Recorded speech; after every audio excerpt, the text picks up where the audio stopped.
Alright, and we're back. So, I think this is not how it should look. There you go, we're back.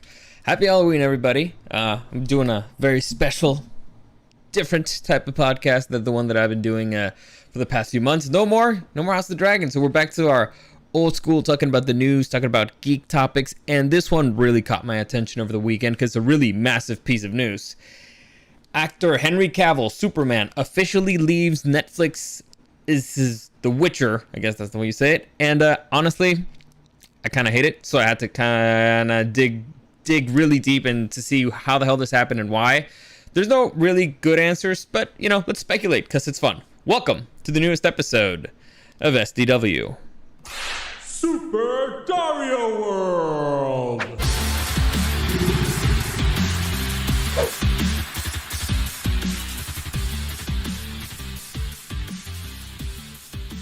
Alright, so Mob Nasty, thank you for joining me. And yeah, hit the like button. Why not? Sure. That helps. That always helps. For those of you who are checking me out on the video right now, you get to see my Star-Lord look. It's well, not really. I'm not wearing the costume, but it's the facial hair. And oh, you can't see my sideburns. But yeah, it's bizarre. I might keep it though. I'm kind of liking it. I look kind of like a pirate sometimes, and I enjoy that. Anyway, so let's talk about the Witcher series. So for those of you who don't know, The Witcher is a series that Netflix came out on Netflix a few years ago. I believe it came out on the first year of the pandemic. So was it 2020? No, it came out a little bit earlier than that. Season 2 came out during the pandemic. Maybe. I don't know. Point is, it came out a few years ago. Season 3 is currently in development. It's supposed to come out next summer.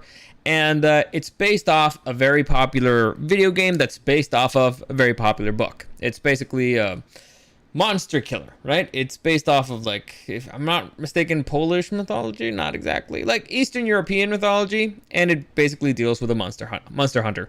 The books are a lot of fun. The video games are a lot of fun. They're very different. They, let's say, have different storylines. They're kind of their own world, each one, because I wouldn't say that what happens in the books happens in the video games and vice versa.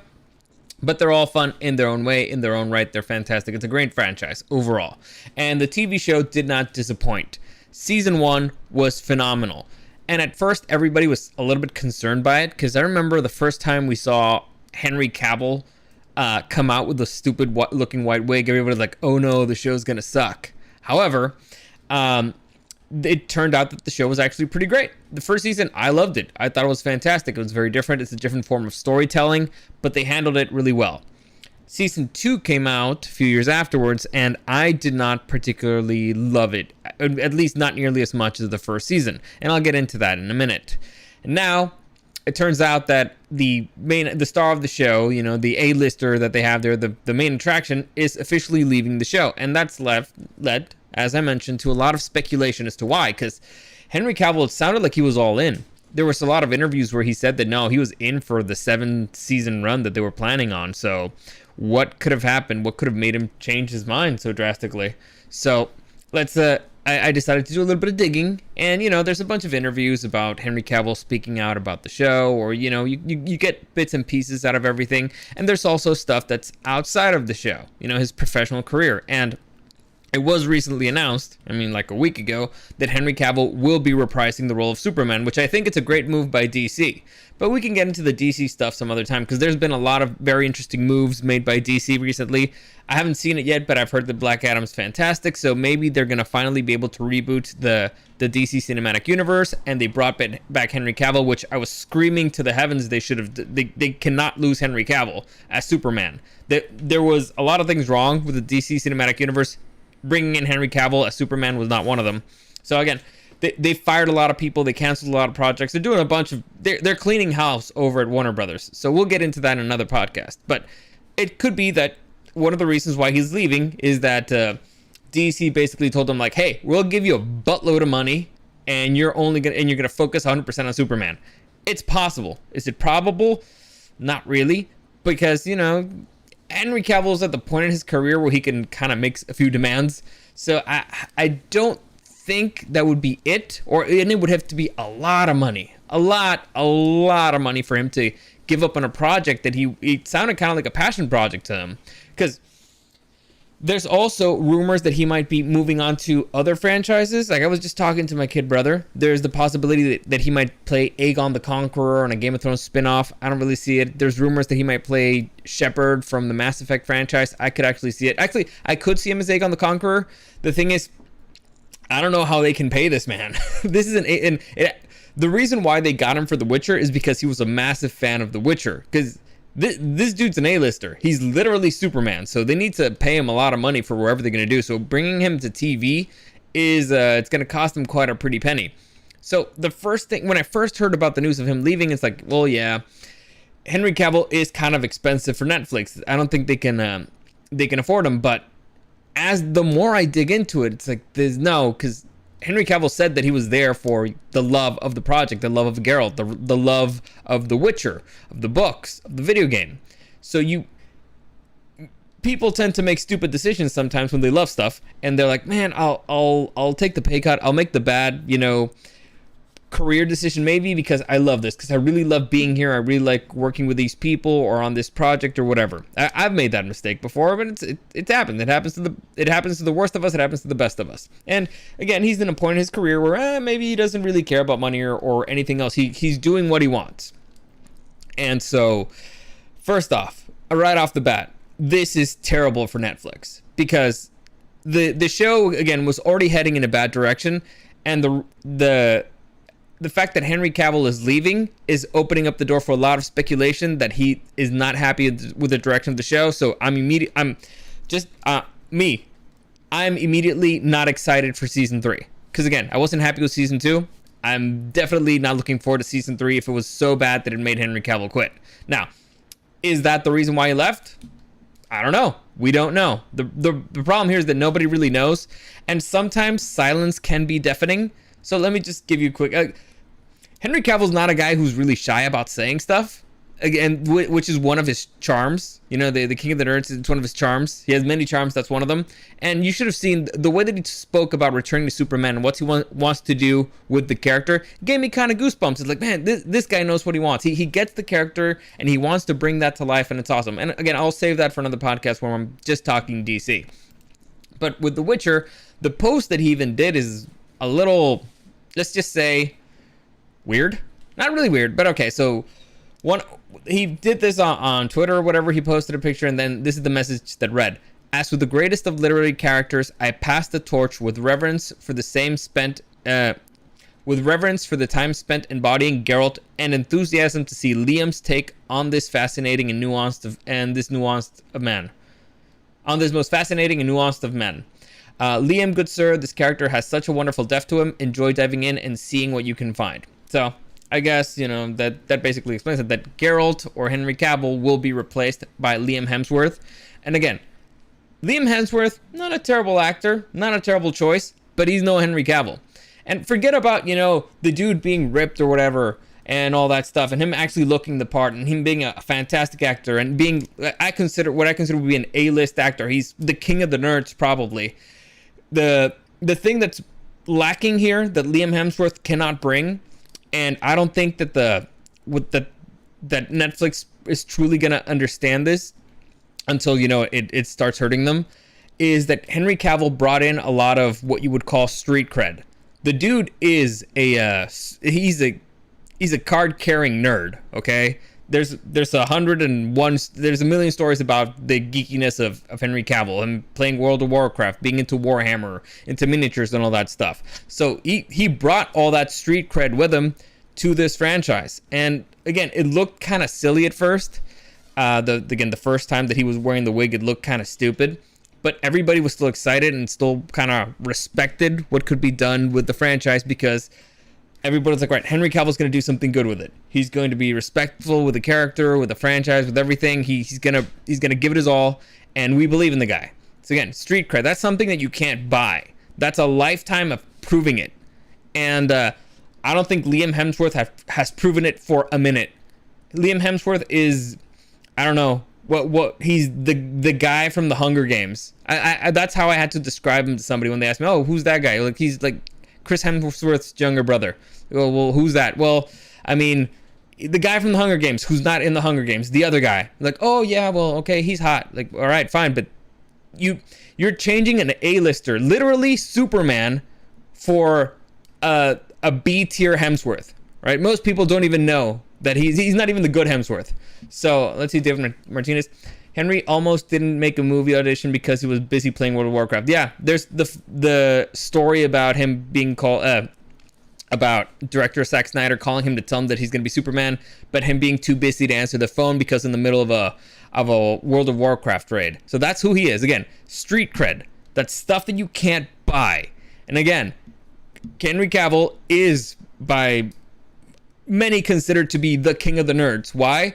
Because again, massively good looking, massively nerdy, and he can kick your ass like it's nothing, like nobody's been. He's like a massive dude. It's like, oh man, that's everything I wish it could be. You know, he's the opposite of what you imagine a nerd to be. And so it's like, man, I respect the guy.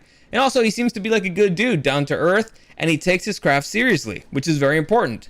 And again, when he was tasked with being Geralt, I remember I was there at Comic-Con when they presented the show. The way that he talked about it made me be excited for the show. At first, I wasn't super excited about it, but after, you know, you hear him talk, the way that he planned, the way that he prepared, like he talked about, well, I got a bunch of swords and I had some swords at my gym, some swords at my office, and some swords at home. And whenever I could, I started practicing sword fighting, which is very important for the show. He refused to let a stunt double do any of the fight scenes because he wanted to act the way that Geralt would act. Again, commitment to the craft. It's something that's lost on a lot of people. And so I'm biased towards the fact that Henry Cavill left the show because the creators and the writers and all that stuff were just not being respectful in a way that he thought that the franchise deserved, the books deserved. So he probably bowed out. Now, that being said, again, that's my bias based on what I know about the guy, but I don't really know the guy. So based on what I know about the guy, that's what I think. On the other hand, I have dealt with actors before. And fun fact about actors, they are not particularly smart people. And sometimes they want to do really dumb things with their characters, or they think that they should be doing more with their characters than they shouldn't. Some of them think that, oh, well, I need to have more dialogue in order for it to count like I'm actually here. You know, if I'm not saying anything, then I'm not really important in the scene. I need to talk more. I need to do things. Sometimes, you know, less is more. Some actors learn that later on. Some actors learn it very soon in their careers. But so sometimes, you know, it's you can do more with less. There's a thing about subtlety. Now, Henry Cavill does not strike me to be in that particular arena, but again, I've read stories, and I can just read you here something that one of the creators of the show said. This is from the showrunner Lauren S. Hersrick. I don't know. She revealed that star Henry Cavill, who plays Geralt, pushed for The Witcher to have more dialogue so the character would appear more like his novel counterpart. Quote, a lot of the notes he was sending to me were about Geralt's dialogue. Could he, first of all, say more? Herkish explained, or whatever, however you say her name. She then reflected on how Season 1 portrayed The Witcher. Everybody came out of Season 1 laughing and loving Geralt's fuming, but Henry was saying that you read the books, you spend a lot of time in Geralt's head, so can we put that on the page? Now, fair. I get that. The issue with sometimes translating books to the screen, and particularly some books that are written in first person, let's say, for example, The Hunger Games, I don't know, the Twilight series, 50 Shades of Grey, I remember all those. There's a big problem when translating those to film, and that's that you spend too much time inside of a character's head, and sometimes you forget you forget that they don't really express that personality outwards. Now, in The Witcher, that doesn't really happen. It's not in first person. So they could have had more to work with, but again, you spend a little bit of time in his head. In the video game, you spend time as Geralt, you make decisions that nobody else sees. There's a way to do it. There's a way to portray all this stuff that, then again, it's the art. It's the art of switching mediums. And so again, it's not as hard as, again, the books that are completely first person and all their personalities inside their heads, and then so that's why they suck when they're speaking with other characters. But again, it's not that. But let's just read a little bit more, some of the breadcrumbs that have been left about why Henry Cavill left. So the toughest, again, this is from Henry Cavill, quotes, the toughest part for me was finding the balance between the showrunner's vision and my love for the books, and trying to bring that Geralt to the showrunner's vision. It's about treading a fine line there. it's the showrunner story, and so it's an adaptation. The tricky part for me was finding Geralt from the books' place within that, and being able to serve both as much as I could. So again, dude's a purist, right? I completely understand. I'm a purist too. But when you're switching mediums, you need to make some sacrifices. You need to make some changes, and you don't just want to do the same story. Or again, here's the thing you could do. You could do the exact same story, and be respectful to the material, or you can make your own take on it. Both of them are fine, unless you go really far from it, and then it's just massively offensive because they didn't understand the franchise. But whatever. So let's assume that they were doing their own version of it, which they did. And again, season 1 was fine. And so here you have to understand that Henry might be in the wrong at first. It's like, all right, or his way. This is a very respectful way of Henry saying, I think that what they're doing is stupid, but maybe it's my own bias. Maybe it's because I love this too much and I don't see their vision, but I think it's stupid. That's kind of what he's saying there, but not really. So it could be giving benefit of the doubt, which is fair. Again, it's fair. Another quote. The things that I pushed for, it was not necessarily just more dialogue. It was bringing a more book-accurate Geralt to the screen. Because, as I'm sure you know in the books, Geralt is an amateur philosopher. He's an intellectual. He's wise and thoughtful. Yes, he's at times morose, morbid, and snarky, but it's important for me to have the character be three-dimensional. So again, three-dimensional character, that's perfectly fine. And you're talking with the guy who knows the character better than everybody else on that set, probably, except maybe the author, who I'm pretty sure was not there. So the original author. I'm not even sure if he's alive anymore, but whatever. I guess that really doesn't matter. I probably should have looked that up. Oh well. Anyway, so him wanting to be, again, it's a funny way of saying it, because he's actually fighting against something that the showrunner said earlier. Again, there's already conflict here. It wasn't just necessarily bringing more dialogue. And here's where you again enter the subtlety. The showrunner saying, "Oh, Henry wants more lines," and what Henry is saying is, "I don't want more lines. I want my character to say more." That doesn't necessarily mean speaking. It means doing more with the character. Show more than just 2 dimensions. Show the third dimension. Show a little bit more. Put him in a situation where he shows a little bit more heart. Maybe a little bit more fear. Maybe a little bit of temptation. It's different. So again, you explore the character more. And so again, this is why I'm kind of leaning on Henry on this more than just because of all the previous reasons I mentioned before. It's because his argument actually makes sense, and having known some of these people, they don't really know what they're talking about when they just get control of a franchise and they think that they know it. So it's a problem. It's a massive problem in the industry. And then we'll get into writers, because oh my god, there's a lot of issues with the writers. And so the final one that I found is, and it's tricky to do, as I was saying earlier, because there's a certain vision and there's a certain set storyline, and plot, and so it was about me trying to find Geralt's place within that. All of my asks and requests were along the lines of just being faithful to the source material. So again, all this stuff seems perfectly reasonable to me. It doesn't sound like the dumb actor who just wants to say more. It doesn't sound like the dumb actor who has certain opinions that would completely ruin a show.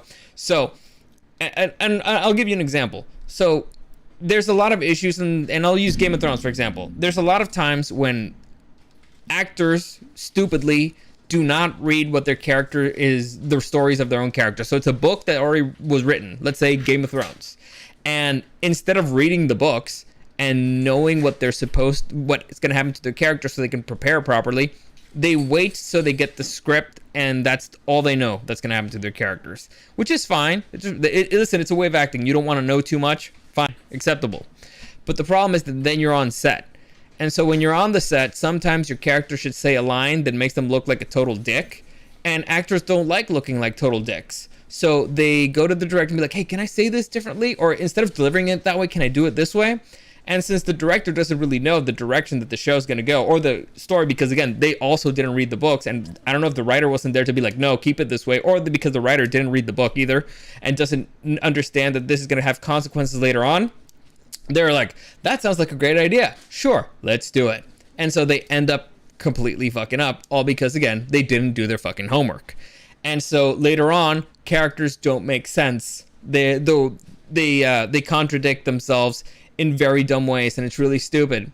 And so again, I get that. I've dealt with that from actors. It's really stressful. And so you need to treat them like children sometimes, and be like, no, this is the way that we're doing it, because there's stuff later on. And if you'd actually read the fucking book, you would know that this is the way it should go. Now, again, sometimes, and you don't completely dismiss them, because sometimes actors bring brilliant ideas to the table because they are the people who are actually going into the heads of the characters. And so sometimes their ideas end up being better. They end up being great. And they bring something super special to something that you didn't even expect before. And so that's happened to me as well. So again, it's a fine line they have to travel, but I mean, there's that fine line exists in pretty much every single profession and every form of art. So it's here, to me, Henry Cavill seems like the guy who if I'm writing this show, the person that I would ask a little bit more about this would be Henry Cavill, because again, he's got the street cred. So there's also rumors about not only well, I guess I can read that for you. So you know, a lot of people want to figure out why, and you know, again, there's been a lot of rumors as to why this is happening, why they're leaving, but I found this to be kind of important. So in a conversation, the former influence of well, I'll just read you this from a website here. In a recent interview with Bo DeMeo, by the way, he was a former producer of the show, and he actually wrote a few of the episodes of season 1. So again, I went through every single writer of season 1 and every single writer of season 2, and I noticed something interesting. So before I get to Bo DeMeo, I found something interesting on season 2. So for those of you who don't know, the showrunner for the show, or let's say the head writer or the person who adapted it to TV, let me see, I got her name here. Damn it, where are you? See, this is an issue. This is an issue with having too many tabs open. But yeah, let's see, come on, I know she wrote the pilot, so it's fine. All right, come on. Oh, I know what the issue is. I meant this one of those smaller. Okay, so Lauren Schmidt, she's the producer for the show, right? Actually, met her, she's really nice. We talked to her a little bit before the show. So she was kind of if you read her IMDb, she's credited as the writer for every single show, but in season 1 she was clearly more involved than season 2, and she's actually a legit producer and writer.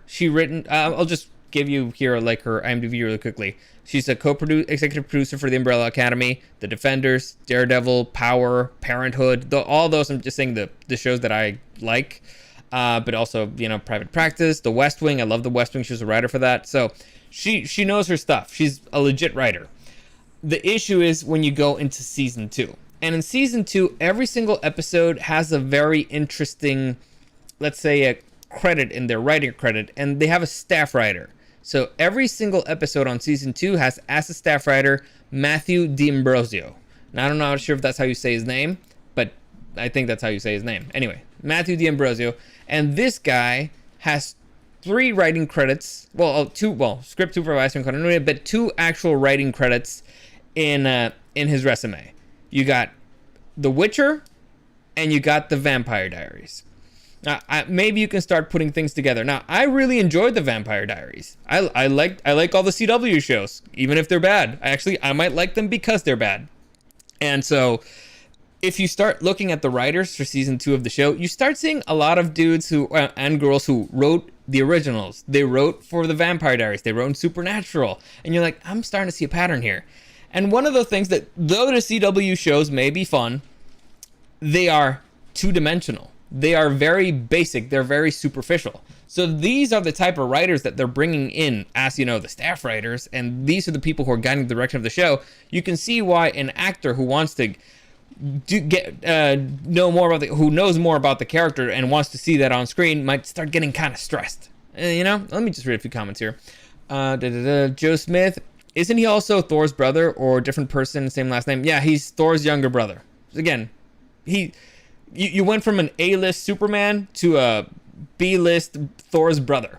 That's a massive downgrade here. And I mean, I don't really want to knock the guy. If they started The Witcher with Liam Hemsworth, I'd be like, fine, whatever. Well, let's see what the kid can do. The problem is you're going from Superman to Thor's little brother. It's a massive downgrade. massive downgrade, and that's not what they're here for, because again, the first guy knocked it out of the park. But anyway, David Martinez, literally no drama or controversy in this business or personal life, none. Henry is a rare specimen. Yes, agreed. Chuck Dominguez, I can't really picture Liam as the Witcher. Me neither. Chuck Dominguez, another example, live action Cowboy Bebop. It seems the writer don't watch the anime. Okay, and I guess that's a perfect way to get into the topic that I also wanted to talk about, and how writing is just terrible. The writers suck. I think we're living in a very interesting era of very lazy writing for TV and movies.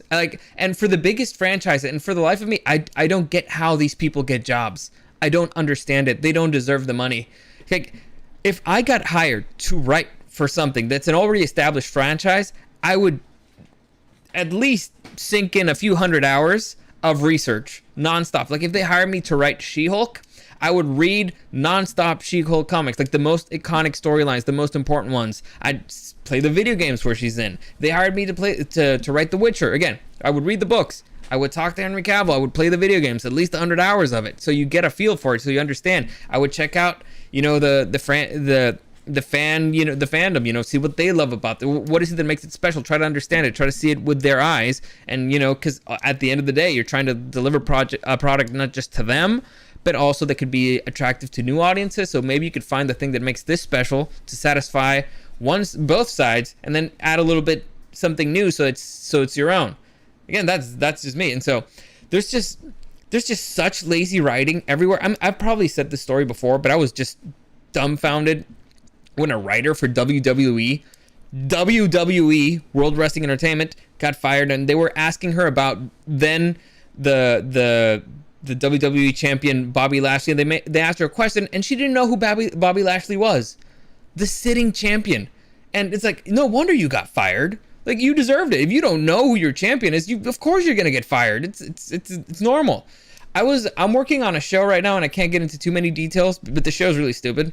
And one of the storylines is that the president of Mexico, he's trying to gather allies to so that he could get reelected as the president. And I just saw when I saw that, I got massively offended. I was like, are you kidding me? Are you serious? If anybody in that writing staff had done 5 minutes of research, they would have learned something very important, and that's that the president of Mexico can't get reelected. We literally went into a war because of it. Sufragio efectivo, no reelección. And so I was like, are you kidding me? We had a dictator for who knows how many years, and that's why we went to war for it, and we ended up deciding the president can't get reelected ever. It's a thing. So if they had done 5 minutes of research, they would have done that. But they didn't, and they don't. And then afterwards, I was extra pissed off because in another episode, they actually named the president who was the dictator. So you knew enough to know that the guy existed, but you just didn't care. Either you didn't know or you didn't care, or both. I don't know which one's worse, but it's infuriating. Like, I've seen the trailer for Black Panther, the second, whatever, Wakanda Forever or something. I really don't want to see it because I see the trailer. I don't know what it's about, but I see Namor flying with like little butterfly wings on his shoes, and again, Namor, the Submariner, who's basically the Aquaman of Marvel. From the trailer, what I get is Namor, who's in the ocean, wants to go to war with Wakanda, Wakanda's literally in the center of Africa. Why are they? I don't get why they're in conflict, but it looks stupid and it sounds stupid, and so I really don't want to care about seeing it. It might be good. I don't know. I'll wait. But yeah, again, Cowboy Bebop. They did not see the show, and if they did, they didn't get it. They didn't talk to the fans. They didn't understand what made the show special, or they tried really hard to make it something that it wasn't. Like, it's a Western, guys. It's a sci-fi Western above everything else. You try to make it something that it wasn't. You didn't understand the characters. You didn't understand anything. Your casting was terrible. So I don't know what they're doing here. Now, Netflix supposedly said that they're not going to invest money on shows that are not worth their time or not going to make them any money. This is a terrible idea. It was terrible when